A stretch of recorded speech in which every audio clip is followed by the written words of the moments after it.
those who are outside Zimbabwe. Professor Moyo was part of the Mugabe regime, and he is also facing allegations of having been corrupt, which he must answer to. So at times, don't hate a country because you also have allegations. Yes. I was arrested, Dr. Matsanga, over 70 times, and acquitted 70 times. I never ran the country. Yes. I never ran away from the country because I believed I was innocent at the end of the day. And this was when the regime was tough. Yes. But I still went through that. So what is important is that we also don't want a situation where people who are in power steal resources. When they are said to be corrupt, they run away and they start attacking the country from outside. Professor Moyo must come to Zimbabwe, must also face the justice like anybody else in a proper manner. So in short, don't go too far. In short, this guy is a fugitive.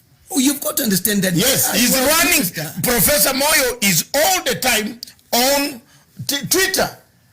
And you were a politician who was elected with 17,000 votes plus 4,000 plus 7.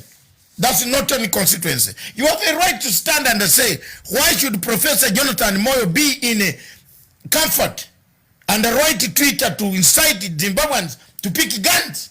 He's writing every day. This morning he has just written. And this man is known where he is. I don't want to lie to you. The problem is why are you Zimbabweans? I'm now with you. You are a lawmaker.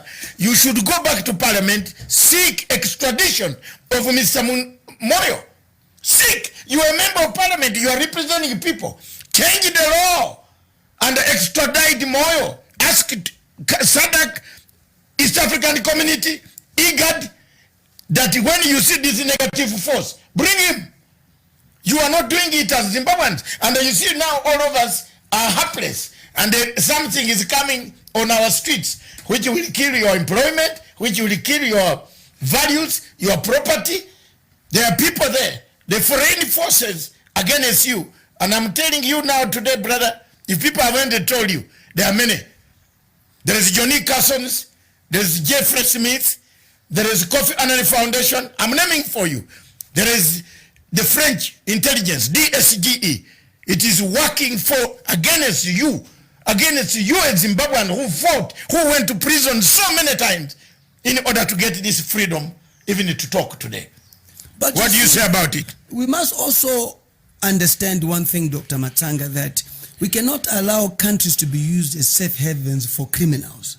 Yes. If any minister steals in Kenya and he has allegations and is in Zimbabwe, the government of Zimbabwe must ensure that that person is extradited back to Kenya and faces the full wrath of the law. Thank you. That is important. So if Professor Jonathan Moyo is in Kenya or is in any other country, why are the leaders allowing him to be there and not go back to ensure that he faces justice at the end of the day? You could see that WikiLeaks guy who was staying in and so forth. Yes, and, in one embassy. In one embassy. Yes. They ended up getting him out. Yes. These were European countries. So why can't Jonathan Moyo be fished out? Yes. And be found in Zimbabwe and face the full wrath of the law? Because that's the governance that we want. So it is a warning to African countries that for as long as you become safe havens of criminals and ministers and politicians who have plundered from the thing, it will not